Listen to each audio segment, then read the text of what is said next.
Ponto de Vista. Apoio Grupo Mendes.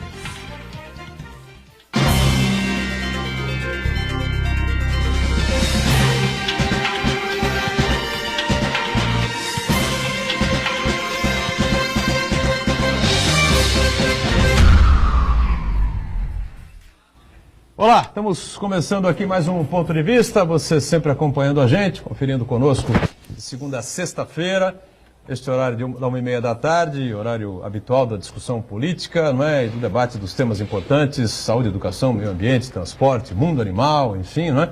Todos os temas que fazem parte do dia a dia, da pauta aqui da cidade, e claro, na nossa região metropolitana, além, evidentemente, dos temas de interesse nacional também, que são muitos e preocupantes, né? Nos últimos 4 anos, né, vamos dizer assim, né? Eu costumo dizer aqui no programa, da eleição de 2014, o Brasil realmente não tinha chance, não tinha mesmo, né? De um lado, Dilma e Temer, do outro lado, o Aécio Neves no segundo turno, e é isso que nós estamos acompanhando, né? De lá até aqui, né? Dilma Rousseff ficou no cargo durante um ano e pouco, tentando se manter como presidente. Depois o Michel Temer, depois de 2 votações na Câmara, conseguiu lá fazer com que a sua base o mantivesse no poder, né? E foi isso que aconteceu. 3 anos e meio praticamente jogados fora, e a gente tentando agora descobrir quem será o novo presidente da República, ou a nova presidenta da República, para tocar o Brasil em frente a partir de 2019. Reprise do programa sempre a partir das 20 horas, né? 8 da noite, horário que você está sempre acostumado aqui na Santa Cecília TV. Eduardo Firetti, médico veterinário, participa desta edição, programa gravado, não é? Nesse feriado, né? Portanto, não há interação que você está acostumado aqui com a gente. Eduardo Firetti, médico veterinário, conosco, para participar e colaborar conosco. Tudo bem, Firetti? Prazer recebê-lo. Prazer é meu. Boa tarde para quem está vendo o programa à tarde, boa noite para quem está vendo o programa gravado. Uma satisfação fazer o programa com você, professor Iberê, Marcos Santana e meu amigo Aldo Neto. Muito obrigado pelo convite. Obrigado a você por estar conosco. Aldo Neto lá na ponta. Tudo bem, Aldo? Prazer também recebê-lo. Prazer, Edgar, os amigos da mesa e principalmente ao público telespectador aí que nos honra com a gente. E o nosso Iberê Cirda, professor Iberê, especialista em marketing político, com a gente mais uma vez. Tudo bem, Iberê? É um prazer estar na companhia de vocês, sempre. E Marcos Santana, normalmente atento aí às redes sociais, né? No dia a dia nosso programa está gravado, mas você pode sempre enviar a sua mensagem aí, o seu comentário, enviar a sua pauta aí, fique sempre à vontade com a gente. É isso, Santana? Tudo certo aí? Tudo bem. O programa de hoje é gravado, mas você que nos acompanha pode participar do Ponto de Vista em qualquer momento, mandando sua pergunta, crítica, sugestão, pelo Facebook, Ponto de Vista com Edgar Buturão, ou por e-mail, contato@pontodevista.tv.br. As edições anteriores do programa podem ser acompanhadas no nosso canal no YouTube, na nossa página no Facebook. E você que nos acompanha à noite, a reprise, uma boa noite. Pois é, hoje não vamos com um mantra, né? Porque o feriado, pelo menos no feriado, a gente, claro, o programa foi gravado com antecedência, evidentemente, né?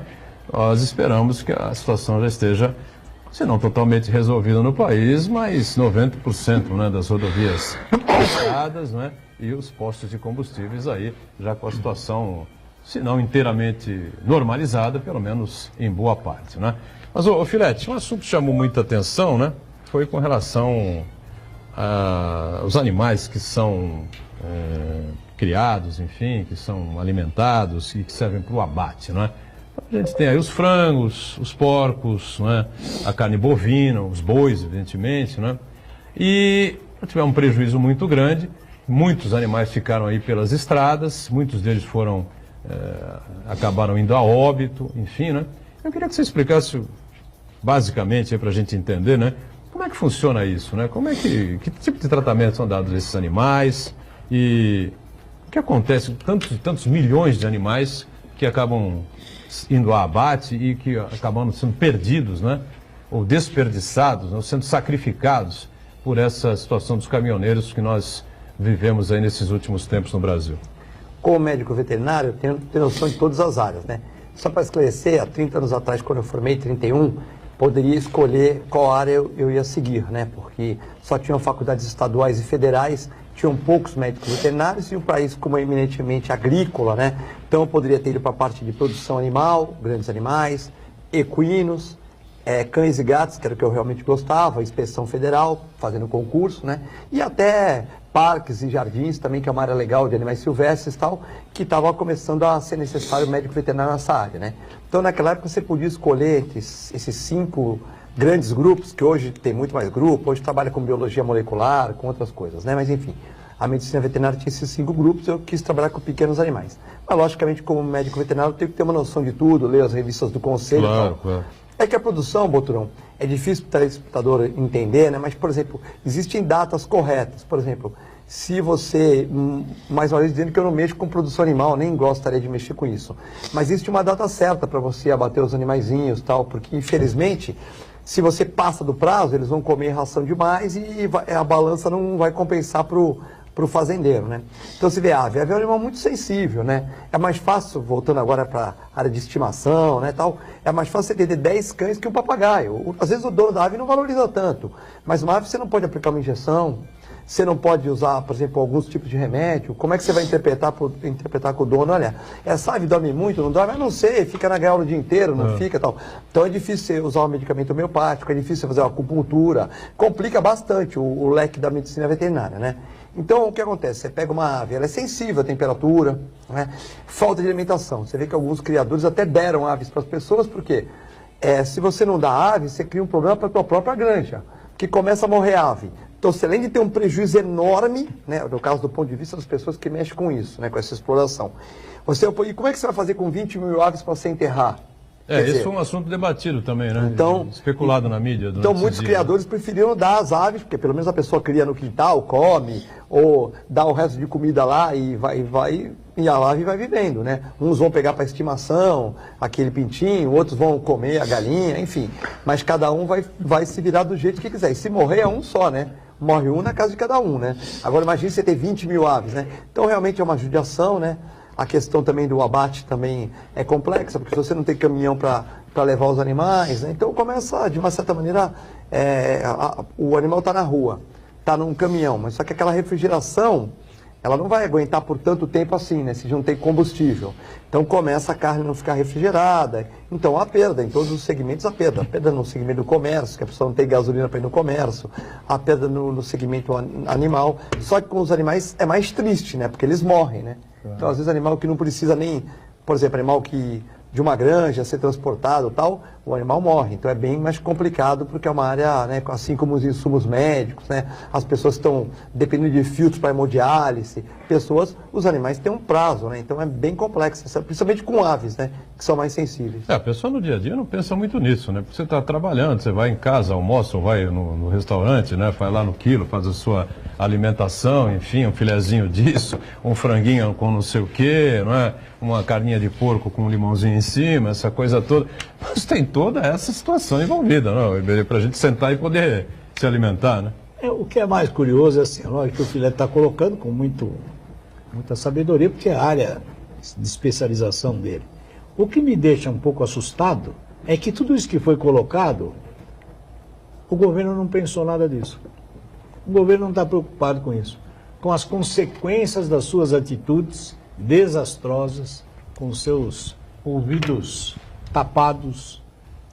E tudo isso vai acontecer e nós, num país onde temos 15 milhões de desempregados, um salário mínimo que não chega a R$1.000, um nível de subnutrição já constatada.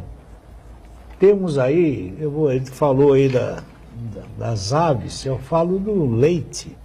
Jogaram leite fora, milhões de litros aí, jogando pelas estradas. Quer dizer, esses paradoxos no Brasil, não é possível que quem governa um país não tenha a mínima noção do que pode acontecer com as suas bravatas, com os seus maruns da vida, pelo amor de Deus, entendeu? Não dá para entender como não se mede a consequência.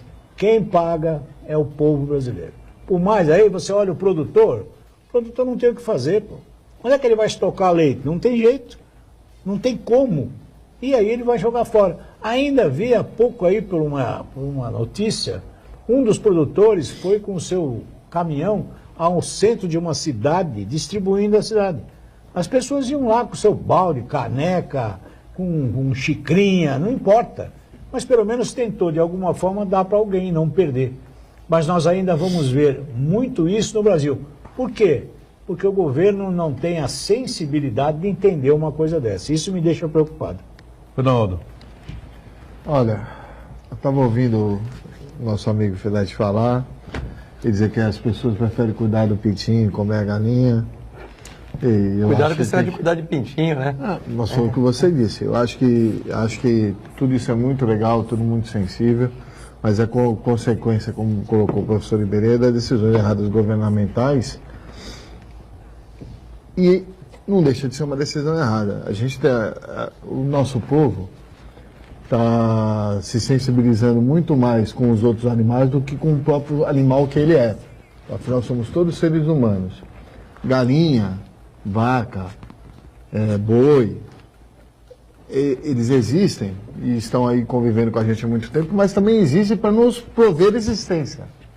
Então, eu acho isso muito importante, cuidar deles e principalmente consumi-los. O que está acontecendo nesse país é que não sabem organizar a manifestação.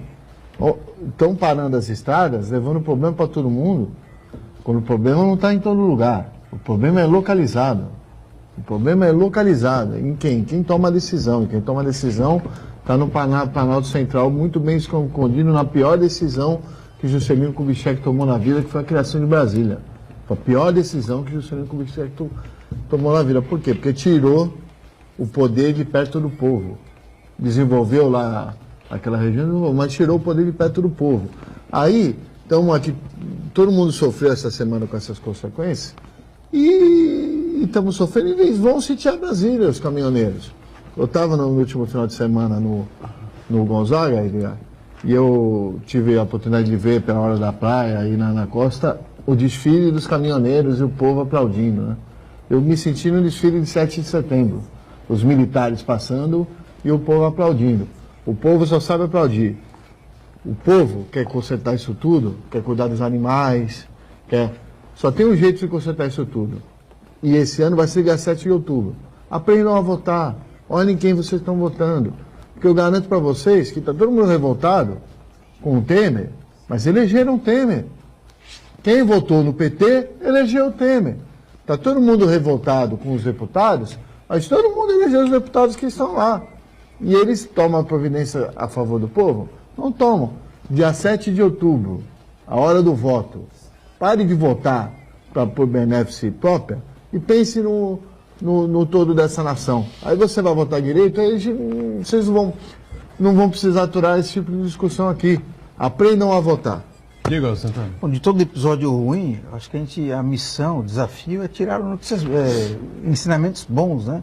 O primeiro que a gente pode fazer o Brasil, como país, tem que repensar a sua questão logística, né? Sem dúvida. De priorizar o transporte ferroviário em vez do transporte rodoviário. Não foi esse governo que passou, nem os petistas, nem Fernando Henrique. Isso daí é um problema que se arrasta há décadas, quase um século praticamente. Enquanto outros países que promoveram o seu desenvolvimento investindo maciçamente na linha férrea, o Brasil optou pela linha rodoviária, pela opção rodoviária, né? O Washington Luiz, em 1928, dizia que governar era abrir estradas.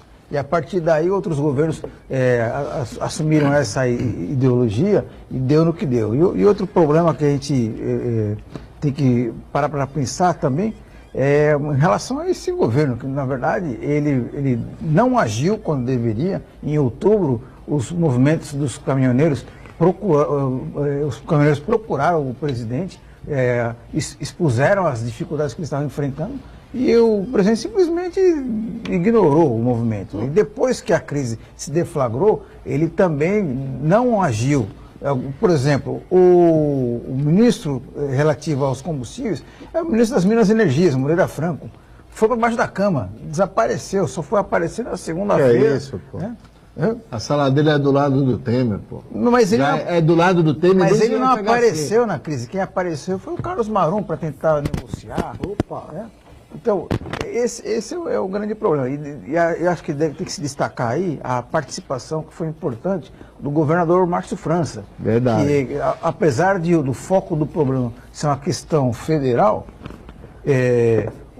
apesar de ser uma questão federal, ele percebeu a importância da questão e se concentrou para buscar uma solução. Mas, Marcos, você falou muito bem sobre a questão de ferrovia. Por que se tornou a ferrovia no país? Porque tinham outros interesses. Interesses de quem? Das fabricantes de caminhão e até da própria Petrobras. Porque o que é muito mais barato? Fazer uma linha de trem-bala aqui da Baixada para São Paulo ou construir estrada? O que é mais barato? O que é mais barato? Eu não sei quanto custaria um trem-bala. Eu te garanto que é o trem-bala. Mas a questão, Aldo, é que o governante, ele inaugura a obra que ele inicia. No caso rodoviário. No caso ferroviário, não. Vai ficar para o próximo e ele quer aparecer na foto dele encerrando a plaquinha. Esse é o grande problema. Mas, Boturão, também a questão, a gente viu aí nesses debates, aí durante a semana passada, assim, início de semana, que ninguém falou para diminuir o gasto público, né? Então, por exemplo, fica lá o Marum na bravata, ficou tal, mas ninguém diminui o gasto público, ou seja, ninguém fala assim, olha, nós vamos tal, nós vamos tirar esse imposto daqui, mas onde que nós já estão pensando onde que vão cobrar, né? Então você pegar países como a Noruega, que o imposto é alto, tudo, mas tem serviços públicos gratuitos, bons colégios, boa educação, seguro social, o cara está desempregado, tem seguro social de 1 ano, curso que a pessoa frequenta e tal, ele é obrigado a chegar lá todo mês com um caderninho lá, com um selinho, para ver o que ele está fazendo, quantos empregos que ele foi, quantas entrevistas que ele fez e tal. Aqui no país vive no assistencialismo, os governantes de Brasília na ilha da fantasia lá, puxa, nós vamos tirar o óleo diesel, o dinheiro aqui, onde que nós vamos arrecadar? Ninguém fala de diminuir o gasto público. Sentar no portal da transparência de prefeituras, de governo, de nação, você fica até doente, não, mas você fica até doente de tanto funcionário que tem, né? E será que tem tantos funcionários para tantas funções assim? Então é meio bem complexo. Então ninguém fala de diminuir o gasto público, só fala de onde nós vamos tirar mais, né?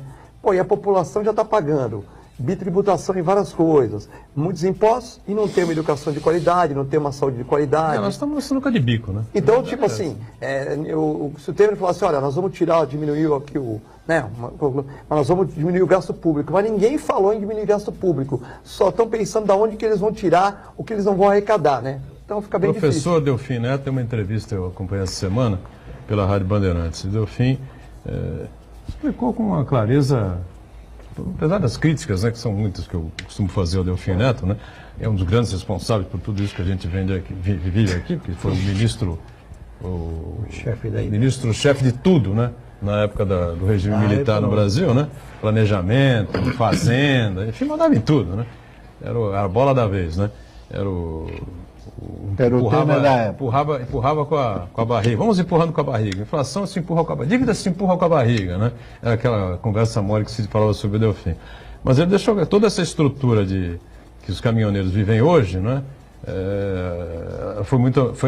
Chegou onde chegou, porque em 2009 o Brasil cresceu 4%.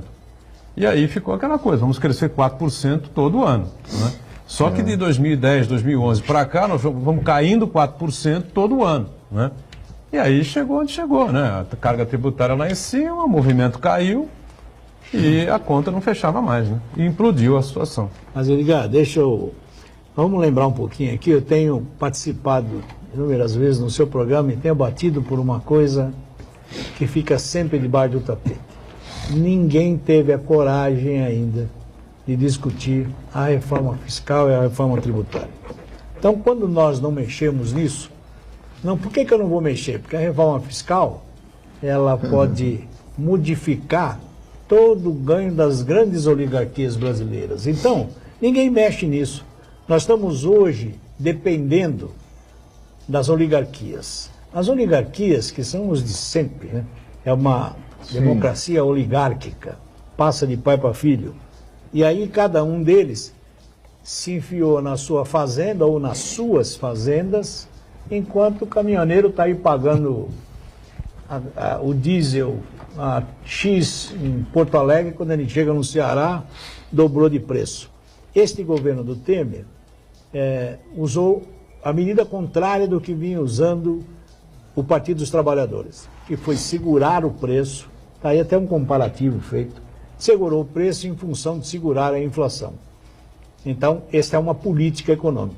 Em contrapartida, criou um déficit absurdo dentro da Petrobras. Quando entra este governo, né, com as grandes visões econômicas, o seu Meirelles e a Ética Terva, vamos fazer o seguinte, vamos deixar com que o Brasil se estabilize conforme o mercado vai exigir. E aí nós tivemos só no governo Temer mais de 100 aumentos diários de combustível. Diários. E aí quando você abre o olho, nós chegamos ao que chegamos. E aí vai voltar, não, mas aí você põe a empresa falida, aí ela fica no mercado globalizado desvalorizando. Então nós ficamos num imbróglio tamanho. Agora, percebam os senhores que nós estamos numa crise, fabricada ou não, extrapolada, sensacionalista ou não importa. Mas nós estamos sem combustível, desabastecido, sem remédio, com cirurgias prorrogadas. Quantos políticos o senhor viu aparecer em algum lugar? Nenhum. Não, absolutamente nenhum. A não ser o governo com toda aquela sua autoridade, que Deus me livre, ter autoridade assim é melhor que não. Só faltou chorar com o microfone, o Jugman me deu até dó, dizendo, estamos cuidando da sua família, cuide da nossa. Gente, o governo não tem legitimidade, não tem autoridade. É difícil mesmo você consertar um país desse jeito. Vamos para um rápido intervalo, a gente volta na sequência aqui do Ponto de Vista. Já, já.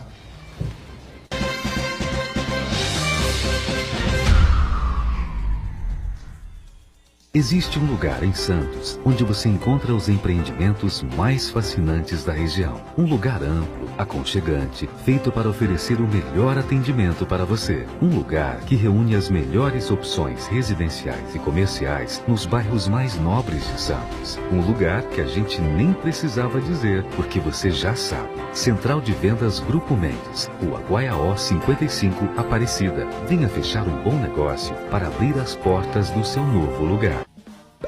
Você já pensou em fazer o tão sonhado curso superior com uma mensalidade que cabe no seu bolso, estudando em casa e na hora que desejar? Todos os cursos de ensino à distância da Unisanta receberam excelentes conceitos do MEC. Invista em sua formação profissional. Aproveite, matricule-se já e ganhe descontos. Mensalidades a partir de R$ 88. www.unisanta.br/EAD. Informações 3202-7199.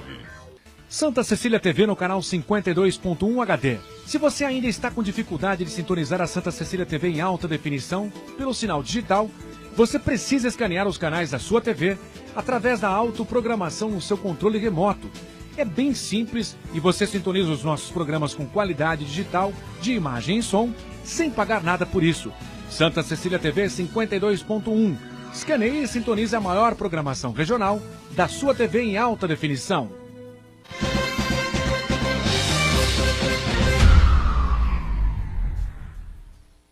Muito bem, voltamos, sequência aqui do nosso Ponto de Vista com o Eduardo Filete, o Aldo, Iberê e o Marcos Santana. O programa está gravado nesta edição, mas você sempre podendo participar com a gente, né? O site à disposição, enfim, nossos e-mails, né? E as redes sociais para você enviar aí a sua crítica, o seu elogio e a sua sugestão de pauta também. Eu lembrava aqui no intervalo que o Filete colocou em discussão, colocou em pauta uma questão bastante interessante, que nós vamos ter que conviver com isso, o Brasil vai ter que resolver essa situação de qualquer forma, de qualquer maneira, porque a coisa vai explodir, está explodindo mesmo, né? Que é a questão de você arrecadar, aliás, falei nos comentários do professor Adalto Corrêa na última segunda-feira aqui, o Estado hoje arrecada para se autossustentar, tá certo? A máquina é monstruosamente gigantesca, né? E o Brasil virou o país, o sui generis, aqui a banana está comendo macaco, tá certo? Foi mais ou menos isso que você quis colocar em debate, discussão, acho que é um tema bom para a gente, né, avaliar aqui durante esse segundo bloco. Tem um amigo meu que ele tem dupla cidadania, ele também tem cidadania francesa, né? Então o que aconteceu? Ele foi para a França, estava com hepatite, chegou na França com hepatite. Aí o cara foi no setor de saúde, a pessoa falou, olha, você vai ser atendido pelo professor fulano de tal. Aí chegou no consultório lá, ele leu numa revista, professor fulano de tal foi dar palestra em Londres, considerado um dos maiores especialistas em hepatite no mundo, tal, né? Quer dizer que o atendimento tipo Einstein, né? Tipo Einstein, tipo Oswaldo Cruz, que é mais especializado.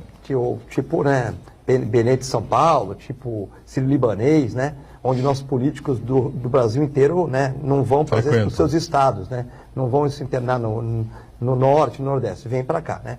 Então o que acontece? Não se internam nos regimes que eles mesmos, né, nos hospitais que eles mesmos dirigem, né. Bom, beleza, chegou lá, o professor desceu lá, fez o exame lá, tal, 2 dias depois, você está com hepatite mesmo, tudo, tal, vou te recitar esse remédio, você tem que tomar por 3 meses, não pode interromper, tal, tudo. Aí ele falou, onde que eu compro o remédio? Não, você não compra, você vai naquela farmácia, leva a minha receita, é que você pega de graça. Aí pegou de graça. Depois de 3 meses, ele voltou lá para fazer o exame. Aí era outro médico também, bacana, tal, falou, professor, está dando uma palestra na Rússia, mas você, vamos fazer o exame, você negativou, agora toma cuidado, por causa que pode voltar, se baixar a resistência e tal. Então ele foi atendido por um dos maiores astros de problemas hepáticos do mundo, né? Um professor consagrado, como nós temos vários no Brasil também, né? Como nós temos na Argentina, como nós temos no mundo todo, mas foi um professor. Aí o remédio foi de graça, certo? E no retorno ele pegou um assistente de professor, porque esse professor que ele atendeu a primeira vez estava dando a palestra da Rússia, né? Pô, uma consulta dessa no Brasil seria R$2.000, né? R$1.500 em São Paulo e tal. E fora os remédios, quanto que ele ia pagar? Interferon, não sei o que, ia gastar uns R$20.000. Quer dizer, aí o cara paga 40% de imposto com gosto, porque ele tem um super atendimento. Aí o colégio do filho dele também não paga. E se ele ficar desempregado, tem uma assistência social de 1 ano, que cada curso que ele fizer para se aperfeiçoar, né? Ele vai ganhar. Logicamente que ele tem que mostrar para o governo que ele está correndo atrás de emprego. Não é ficar em casa no assistencialismo, né? Eles dão a vara, vão te ensinar a pescar. Não é só ficar comendo peixe. Quer dizer, então você vê que é um país que tem muito tributo, mas o cidadão paga aquilo, mas ele paga com até algum certo gosto. Talvez não tenha gosto quem mora lá. Mas se ele vier aqui no Brasil, na Venezuela, qualquer país da América do Sul, fala, nossa, eu tinha que pagar mais, porque o que eu tenho é maravilhoso. O que a pessoa quer para viver?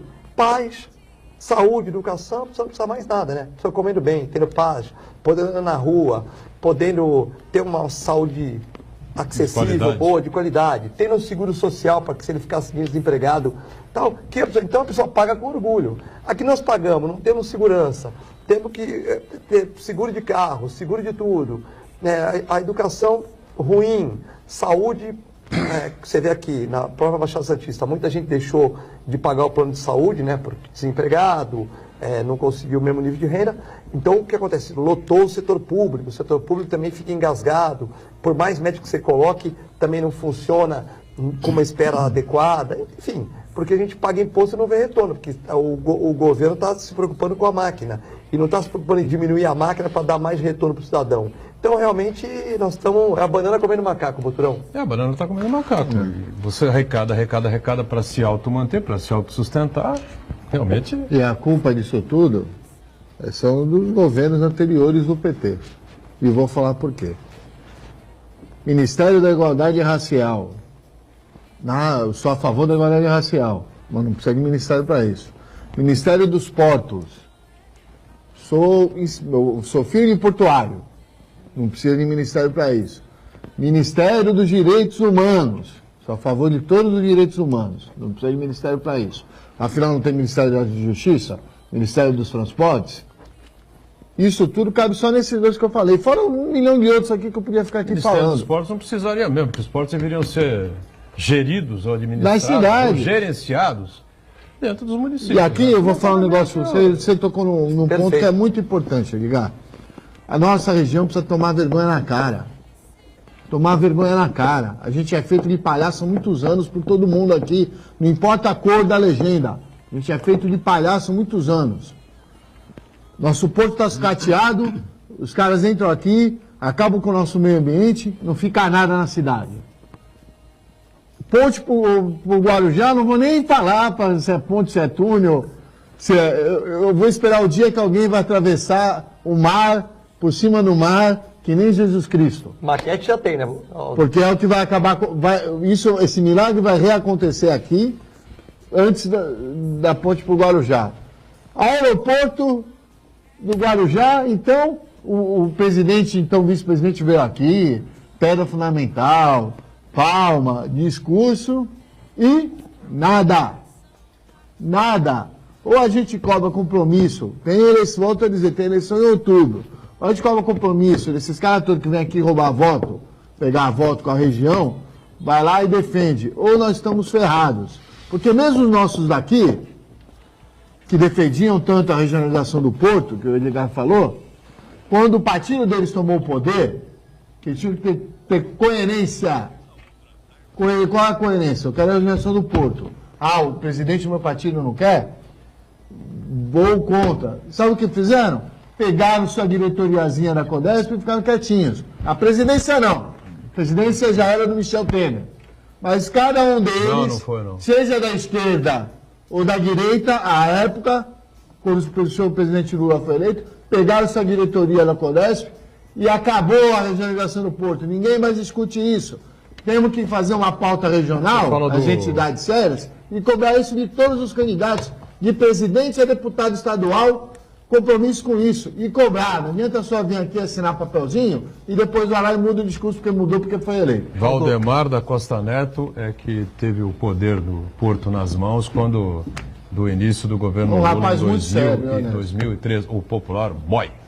Só queria retomar um ponto que eu acho importante que o Aldo falou, que ele disse, ele relacionou alguns ministérios que seriam completamente desnecessários. Ainda assim, Aldo, se tirar todos esses ministérios, ainda assim, os ministérios que são realmente necessários, eles estão completamente inchados. Sim. Eles abrigam micro-oligarquias. O Emerê falou de oligarquias. Eles abrigam micro-oligarquias. Não é só no Poder Executivo, no Poder Legislativo e no Poder Judiciário também. Talvez no Judiciário seja o pior de todos os segmentos. Perfeito. Porque, por exemplo, tem auxílio moradia, auxílio livro, auxílio paletó. Os promotores do Ministério Público, até não sei se esse projeto passou, essa reivindicação. Eles queriam ter o direito, olha só, o direito de quando forem viajar apenas em classe executiva. Os pobres mortais podem... Mas, Marco, vai de ônibus, né? Vai de ônibus ou vai ali naquele avião que a perna não cabe na poltrona. Agora não. Os representantes do Ministério Público, eles querem ir de classe executiva. Mas é o que o Iberê falou. Por que isso não muda? Você replicando essa série de privilégios, que não são direitos, são privilégios em todas as instâncias do Poder Executivo, Poder Legislativo, aí você junta esse descalabro que o Edgar Bucco Por que não muda? Porque ninguém toca nas reformas. É um absurdo. É um absurdo. Se cobra tanto das prefeituras. O prefeito de qualquer cidadezinha é um herói. Porque municipalizam tudo nesse país. Nos anos 80 municipalizaram a saúde. Nos anos 90 municipalizaram a educação. Agora estão municipalizando a segurança pública. Estado e União não querem saber de compromisso. Agora querem manter a máquina inchada. Porque tem lá a Secretaria Nacional de Direitos Humanos, que tem não sei quantos funcionários, agora, todos indicados pelos seus deputados. Uma questão aqui, viu, Iberê, você vai falar agora na sequência aqui. Iberê atuou como secretário municipal, atuou como coordenador do antigo SIDOC, na AGEM também, não é? Então tem uma boa noção aí de como funciona o poder público, dos problemas que precisam ser resolvidos, eu não sei nem como. Eu acho que vai chegar um momento, né? A coisa está explodindo, está na cara de todo mundo que a coisa está explodindo, o poder público tem que se reinventar. Mas tem os tais direitos adquiridos, tá certo? Tá certo? Isso é uma bomba relógio que vai explodir. Eu já conversei com um amigo meu que frequenta aqui o programa, né, que é funcionário público praticamente aposentado, e ele está muito preocupado com o que vai acontecer com a aposentadoria dele, porque ele tem direito a tanto. Mas ele está desconfiado que a partir de certo momento vai cair muito menos do que o tanto que ele tem direito na conta e os direitos adquiridos vão ter que empurrar, porque não vai ter como você mexer nisso sem cometer algumas determinadas, não diria injustiças, ou talvez até injustiça seja o termo, né? Olha, Edgar, eu acho que eu vou pegar a fala do Filete, que me parece bem emblemática. Exemplos nós temos pelo mundo todo de boas administrações, exemplos que dignificam a figura humana, que dão assistência. O problema do Brasil, eu acho que se prende ao tamanho do Estado. Qual é a intervenção do Estado em todo o processo da economia? Isso nós temos que repensar. Ou nós vamos privatizar, o povo sai na pancadaria atrás da privatização. Se não privatizar, eu viro aquilo como um cabide de emprego para... Então, nós temos que discutir isso. Não adianta nada né, você jogar para aqueles abduzidos de Brasília, porque eles vão continuar no calma lá. É bom para nós? Aprovamos. Não é bom? Então calma lá, vamos pensar em outra solução. Esta é a realidade do Brasil. E aí o Aldo, por vezes, com veemência, diz aqui, olha, agora vamos votar. Aí eu tenho que partir de alguns princípios. Primeiro, a credibilidade no sistema eleitoral brasileiro. Tem? Não. Ninguém acredita nisso. Porque já foi provado por A mais B que é possível se alterar resultado. Aí agora, nos últimos 6 meses, um grupo de jovens da Universidade do Rio de Janeiro provou que consegue alterar. Mas então, aí quantos no mundo usam isso? Brasil, Venezuela e Cuba, que usam, os outros não usam. Né? Não pode. Então, eu começo por aí. Estados Unidos, né? Aí eu pergunto assim, eu já começo por aí. Eu quero que a população brasileira vá para a urna, faça ser representada. Mas eu não creio nisso. Segundo, fizeram uma legislação eleitoral diminuindo 10 dias para que alguém se habilite a ser político. É para não mexer no que estão lá. Então eu tinha assim, vamos pegar aqui o Boturão, ou o Filete. Como é que ele vai se fazer conhecer para um cargo como deputado federal ou estadual em 35 dias sem dinheiro, com limite? E, gente, 5 segundos de TV. Então não tem jeito. Ora, nós temos que repensar o Estado brasileiro. Agora, não dá para também consertar todos esses erros desde a época do Império, desde a primeira Constituição, né? Não dá para consertar tudo em 5 anos. Nós temos que pôr uma coisa na cabeça. Nós temos que ter uma visão um pouco mais de estadista. Vamos consertar essa coisa para adiante. É para o Ângelo, não é para nós, não. Sim. É para os meus netos. Eu tenho que investir nisso e não investir projetos no Brasil a cada 4 anos ou a cada 2 anos, sempre eleitoral. Aí é o Fome Zero, o Prato Primeiro Emprego, é o Minha Casa, não sei o quê. Tudo isto é eleitoral. Ninguém está preocupado em ter políticas que resolvam o problema do Brasil. Isto é que nos deixa assustado. Então, o primeiro passo é esse.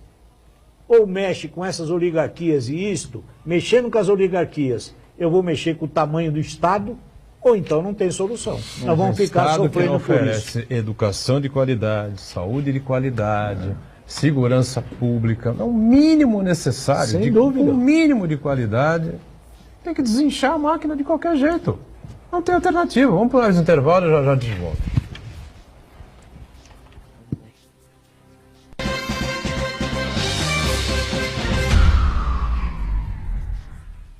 Existe um lugar em Santos onde você encontra os empreendimentos mais fascinantes da região. Um lugar amplo, aconchegante, feito para oferecer o melhor atendimento para você. Um lugar que reúne as melhores opções residenciais e comerciais nos bairros mais nobres de Santos. Um lugar que a gente nem precisava dizer, porque você já sabe. Central de Vendas Grupo Mendes, Rua Guaiaó 55, Aparecida. Venha fechar um bom negócio para abrir as portas do seu novo lugar. A sua música.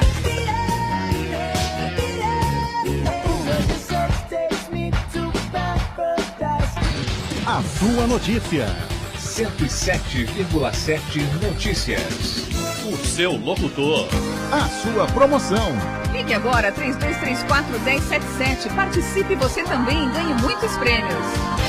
O seu cantor. A sua rádio. 107,7 Santa Cecília FM. Mistérios resolvidos. Curiosidades das principais celebridades do país. Dicas importantes para sua qualidade de vida. Programa O Guru com Robério de Ogum. Exclusivo na programação da Santa Cecília TV. Acompanhe entrevistas e reportagens especiais. O Guru na Santa Cecília TV. A maior programação regional da sua TV.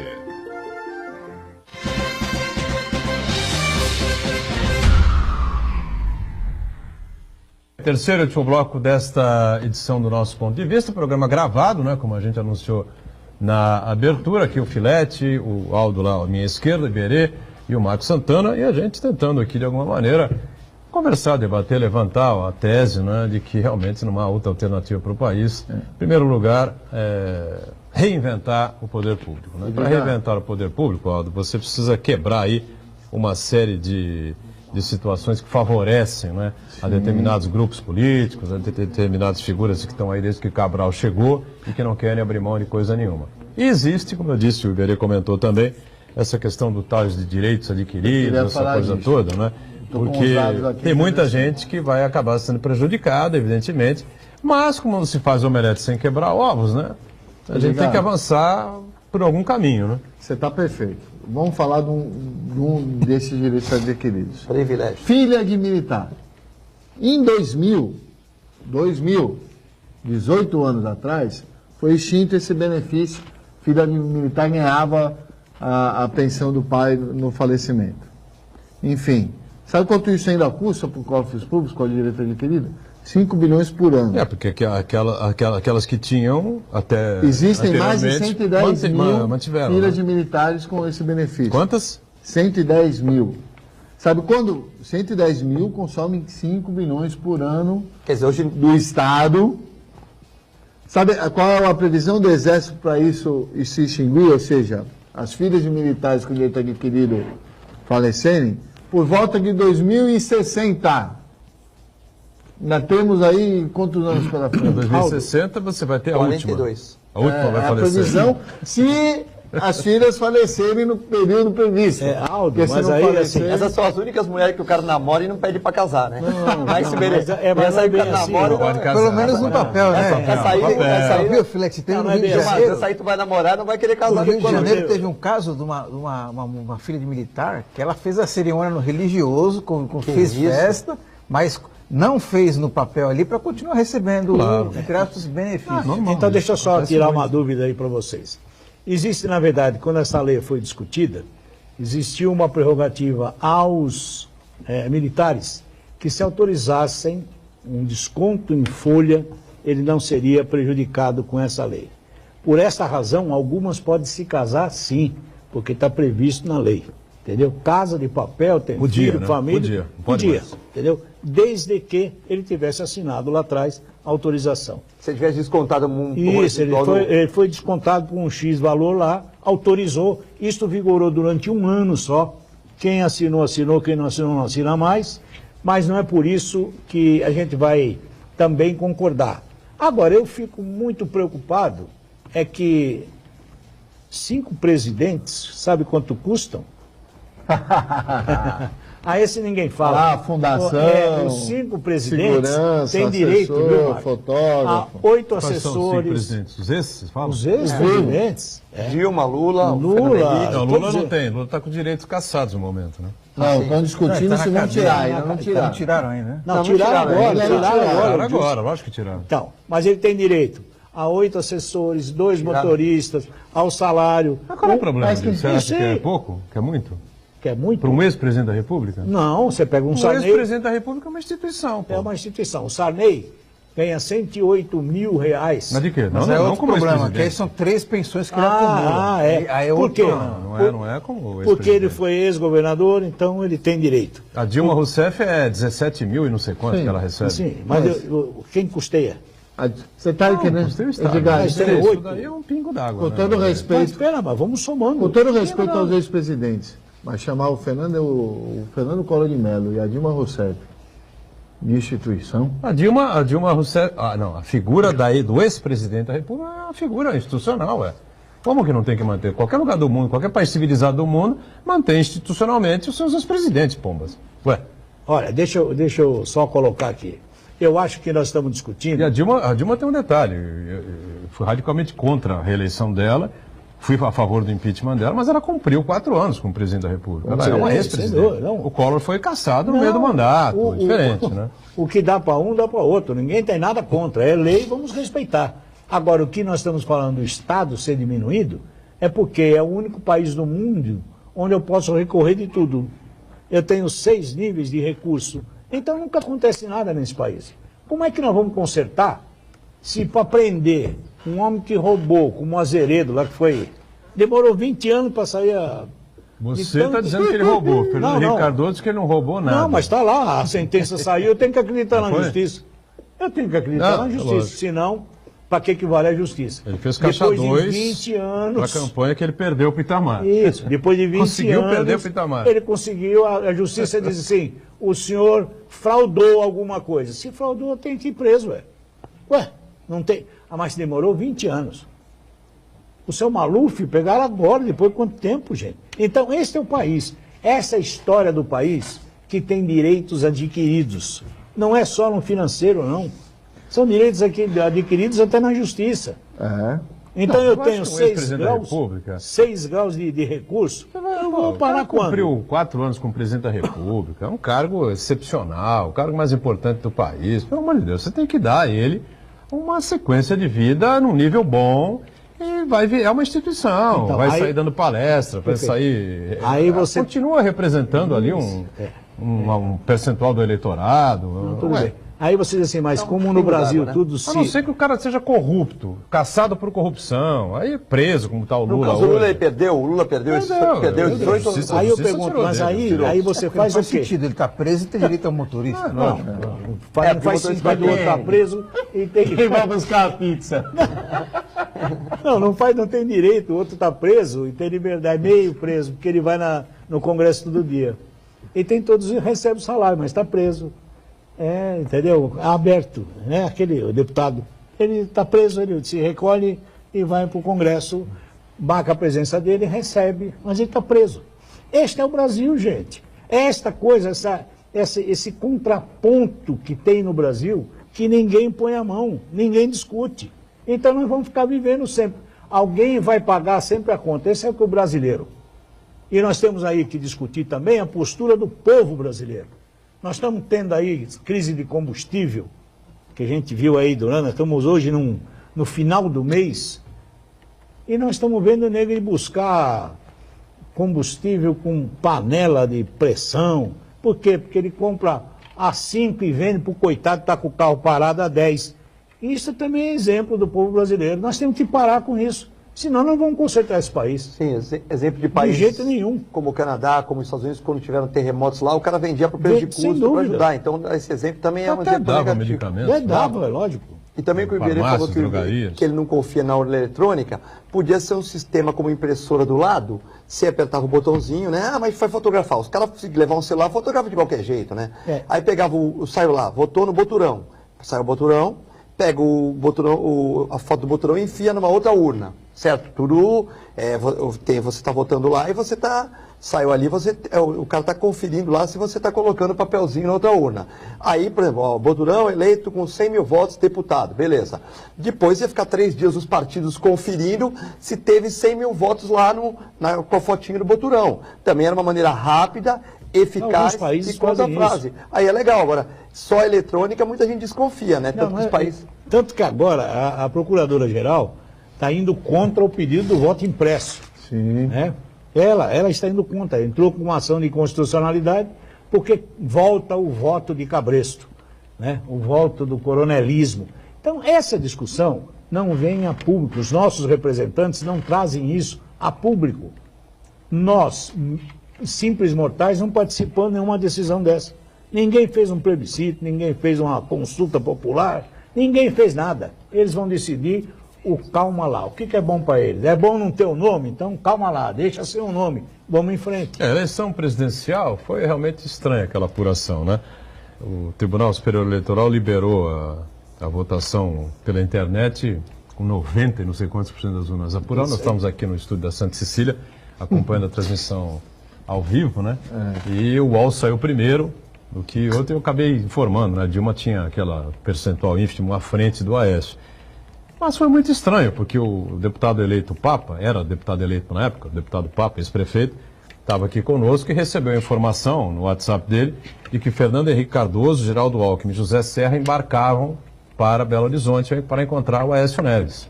E tudo levava a crer que o Aécio teria vencido a eleição. Tá certo? Então, de repente, a gente abre aqui e a Dilma estava na frente, naquele momento, só computando os votos do Norte e Nordeste, ainda estava na cara que o Aécio não viraria mais, tá certo? Graças a Deus também não foi o presidente da República, o Aécio, estourar um milhão de coisas contra ele também, assim, ia ser outro inferno, não estaria mais na presidência da República, provavelmente. Acho eu, né? Você sabe que ele ia controlar o Congresso de uma outra forma, né? Não ia ser só a Dilma. Aqui em Santos, talvez ele conseguiria se manter no cargo, talvez. Aqui em Santos nós temos um dos maiores especialistas em urna eletrônica, que é o Busnaro. Amilcar Brunazzo. Amilcar Brunazzo. Então, eu tive com ele num programa, tive o prazer de participar com ele num programa, ele explicou por A mais B, entendeu? Como é que a coisa é feita e por que não se acredita nisso. O tal do Paulo Camarão, que é quem tem o software desse processo, foi vender isso, não sei em que país, aí ficou preso lá 6 meses, gente. Ninguém compra esse pacote de maldades. Prenderam ele ou ficou preso no país? Porque ele foi lá. Os Estados Unidos veio aqui, os técnicos dos Estados Unidos, da Alemanha, de outros países, ninguém quer, ninguém implantou esse sistema. Evidentemente que... Porque não há... O que o Amilcar diz é o seguinte, você não prova que há corrupção, sim, mas também não prova que não há. Por e aí fica a dúvida. Porque a própria legislação diz que quem pode auditar são eles mesmos. A própria legislação. O Tribunal Superior Eleitoral é quem vai auditar as urnas. Quer dizer, não há nada de fora que possa ir lá dentro para falar está certo ou não está certo. E não permitir ir na lei, pô. Ninguém está dizendo aqui que a Dilma roubou as eleições, o PT roubou, entendeu? Mas que foi estranho foi, tá certo? Porque Fernando Henrique, Alckmin e Serra pegam um avião, os 3 juntos, né? E vão a Belo Horizonte para se juntar ao Aécio Neves. Ou seja, esperando o resultado do tribunal para estarem todos juntos, né? Inocente. E de repente eles tinham uma informação interna, como o Aécio disse, né, que recebeu uma ligação de um dos juízes do TSE dizendo o seguinte, você está ganhando e não vira, acho que não vira mais aqui, você vai ser o presidente. Eu sou totalmente contra a urna eletrônica, mas o papel também não garante 100%. Não. Eu lembro aqui que certa vez a gente teve um vereador eleito numa noite e na madrugada virou... Já faleceu. Um só? Não, diversos. Diversos casos. Eu lembro bem.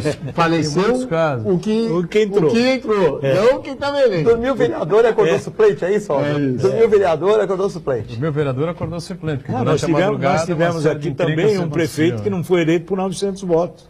O Del Bosco. E pediu recontagem e queimaram a urna no outro dia, disse que não dava e ficou por isso mesmo. Não sei se houve ou não houve, mas... Não tinha... Entendeu? Mas também é discutível, pô. Com 2 turnos fica um pouco mais difícil, né? Ali é um contra o outro e tal, né? Você tomar a voto de um lado para jogar para o outro, não é tão simples assim. E Edgar, agora aqui tem um problema muito sério nesse país, que é o primeiro e segundo turno. Então todo mundo brincando que agora é minha vez. Nós estamos correndo um sério risco de ter no segundo turno 2 opções doidas para a presidência da República. Não acredito nisso de jeito nenhum. Estamos correndo esse risco. Eu acho que o risco que acontece... E alguém envolvido aí nesses rolos todos. Mas às vezes é doido para você e para o eleitor não é, né? Para o eleitor nunca é. Certo, tem que ver. Nós vivemos num país gigantesco, cheio de divisão, entendeu? E eu vou falar um negócio aqui que vão me julgar mal, mas dane-se. E com muita gente despreparada para exercer o poder do voto. Que deveria... A população para votar deveria ter cultura e educação. Nós não provemos cultura e educação no país. Mas, Aldo, isso é um projeto, né? Não é um acidente, é um projeto para fazer com que o cidadão não tenha discernimento para votar, né? Mas aí nós voltamos à Constituição de 89, viu? Aí é uma coisa complicada. A lei Agamenon cai por terra, né? O coitado que fez o primeiro código, entendeu? Cai por terra. Então, daqui a pouco nós vamos voltar que o cara precisava ter um lastro de dinheiro X para poder descandidatar. Como era no Império. Estamos fechando o ponto de vista. A gente agradecendo aqui ao Filete, participação sempre importante conosco. O Aldo e o Iberê estão sempre aqui com a gente. Santana também diariamente no ponto de vista. E a gente com você de segunda a sexta. O programa normalmente é ao vivo, hoje foi gravado. E a nossa reprise sempre a partir das 20 horas. Posso só aproveitar hoje, na quinta-feira, mandar um beijo para minha neta que faz aniversário. Malu, um grande beijo do seu avô. Beijo, Malu. Toda a mesa aqui. Felicidades. Obrigado, gente. Valeu. Até a próxima.